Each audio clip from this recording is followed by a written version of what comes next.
Hello and welcome to our second week on the theme of Reign of God for Awakened. In this week's Centering Scriptures, I point out two different scriptures, one where Jesus is referred to as the Son of Man, and one where he's referred to as the Son of God. And when you ask people what that means, a lot of times people will say, well, it means that he was fully human and fully divine. Son of Man, fully human, Son of God, fully divine. And that's certainly the way that the ecumenical councils of the 4th century interpreted those titles.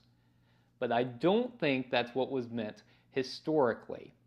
Let's look first at the title, Son of Man. So the Son of Man could mean that someone was human, but that phrase, Son of Man, was used synonymously with the title of Messiah.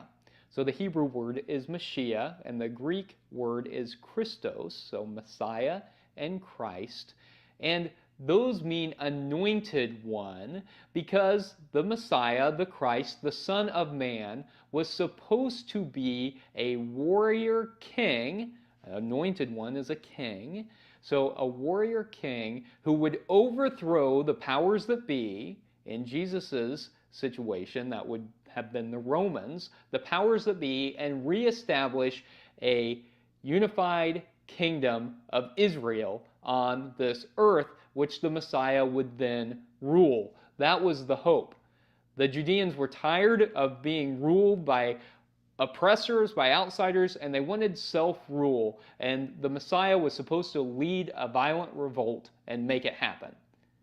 In fact, probably early on, some of Jesus' followers, when they confessed him to be the Messiah, the Son of Man, they were probably thinking that that's exactly what he was going to do. But as they listened to him teach, later on, either within his life or afterwards, they began to recognize that he was not talking about a violent revolution in which he would establish an earthly kingdom, but instead was talking about a non-violent revolution of the heart in which we made love of God and the peace that Jesus taught us tantamount to anything else. And that created the reign of God on earth. That's what it meant to confess that Jesus was the Son of Man, that he was the Messiah. And that certainly had political implications. But they didn't stop there. They also declared that Jesus was the Son of God. Now, a lot of Christians say that means that Jesus was divine, right? He was the second person of the Trinity. He's God's Son. But that is not what it meant in its historical context. So the Son of God was a title, and somebody already had that title, the Roman emperor. And if you need evidence of that, all you have to do is think about a Roman coin, one that Jesus references, where there is the head of Caesar on the coin that says Son of God.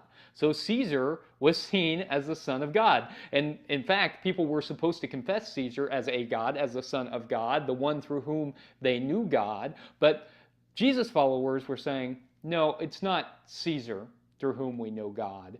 It is Jesus through whom we know God. Jesus is the Son of God for us. Jesus is the one through whom we see truth, the one through whom we see God. And so you see, by confessing Jesus as the Messiah and the Son of God, Son of Man, Son of God, they were making political statements that put them at odds with the Roman Empire. And you can see how this kind of confession would have gotten Jesus and Jesus' followers into all sorts of trouble. They were proclaiming loyalty to the reign of God, a vision of the future in which God reigned and not any human being. They were professing that this was their desire instead of loyalty to the Roman Empire. And it is what got Jesus' followers into all kinds of trouble, and it's what got Jesus crucified. You see, the gospel is inherently political because Jesus was crucified for political reasons. The reason Romans crucified people was for insurrection. Jesus was crucified for insurrection, for proclaiming loyalty to the reign of God instead of loyalty to the Roman Empire. This section is a section in which we're talking about the reign of God and about politics and religion and the intersection between those two things. And I'm asking you to spend a little bit of time journaling as you feel comfortable. If journaling isn't for you, maybe you can think about a conversation that you can have or even a prayer, but maybe try to spend some time journaling and to think about the ways that you have seen politics and religion interact with one another.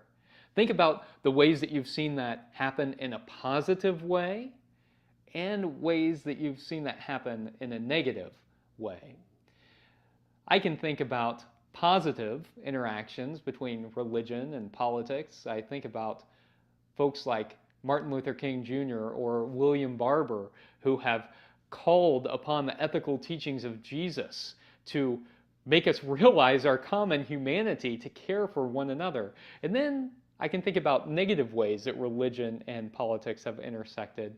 For instance, the religious right convincing people to vote against themselves so that certain people could be placed on the Supreme Court to overturn reproductive rights.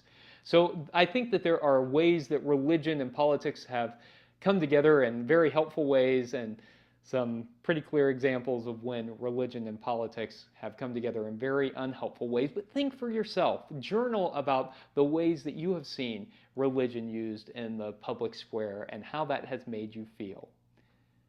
May we, though, as Christians, recognize that our faith inherently has political implications. Let's use those political implications for the betterment of society. May it be so, and amen.